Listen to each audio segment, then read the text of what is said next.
Welcome back to my YouTube channel. आप सभी का डेली कॉमर्स क्लासेस में स्वागत है। आज मैं आप लोगों के लिए लेके आई हूँ कॉमर्स का लेसन प्लान, जो कि बहुत समय से पेंडिंग था, मैं बना रही थी।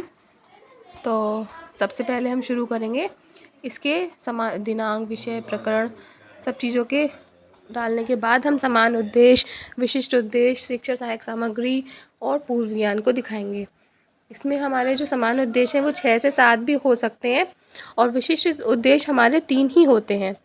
ठीक है, तो जिसमें हम सबसे पहले अर्थ बताते हैं, फिर उनकी विशेषताएं बताएंगे। जो टॉपिक आप ले रहे हैं, जैसे मैंने टॉपिक लिया है पूंजी, तो पूंजी का अर्थ, पूंजी की विशेषताएं और पूंजी के प्रकार।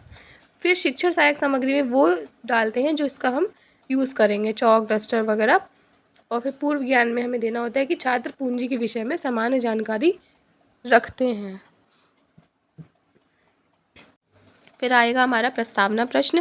प्रस्तावना प्रश्न हमारे 5 होते हैं जो कि जिगजैग पैटर्न में होने चाहिए। उसके बाद हमारा उद्देश्य कथन और प्रस्तुतिकरण आता है। उद्देश्य कथन में हमें देना होता है कि हम पूंजी के विषय में विस्तारपूर्वक अध्ययन करेंगे, और प्रस्तुतिकरण में हम छात्र अध्यापिका को छात्रों से पूर्व ज्ञान के आधार पर पाठ को विकसित करेंगे। फिर आएगा हमारा डेवलपमेंटरी क्वेश्चन, यानी कि विकासात्मक प्रश्न। विकासात्मक प्रश्न हमारे 3 या 4 हो सकते हैं, जो कि हमारे वो भी जिगजैग पैटर्न में ही होने चाहिए। उसके बाद हमें हर एक पॉइंट को लेना होगा जो हमने विशिष्ट उद्देश्य में लिया है। जैसे सबसे पहले हमारा है पूंजी का अर्थ, उसके हमें विकासात्मक प्रश्न बनाने हैं। उसके बाद हमें छात्र अध्यापिका स्पष्टीकरण देना है।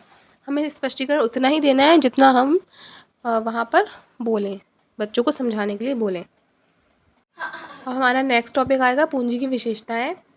इसमें भी हमें सेम वैसे ही करना है, और जो प्रश्न होते हैं प्रस्तावना प्रश्न, विकासात्मक प्रश्न में, उसके आगे हमें प्रश्नोत्तर विधि लिखनी है। और जहाँ हम स्पष्टीकरण देते हैं उसके आगे हमें व्याख्यान विधि लिखनी है, हमारा फोर्थ कॉलम में। और थर्ड कॉलम में जहाँ हम स्पष्टीकरण देते हैं उसके सामने में छात्र ध्यानपूर्वक सुनेंगे, ये लिखना ज़रूरी होता है। अगला टॉपिक हमारा आता है पूंजी के प्रकार। पूंजी के प्रकार, इसमें भी हमें सेम ही पैटर्न यूज़ करना है। फिर हमारा आएगा श्यामपट्ट सारांश निरीक्षण कार्य, जिसमें हमें बताना होगा कि छात्र अध्यापिका छात्रों को निर्देश देकर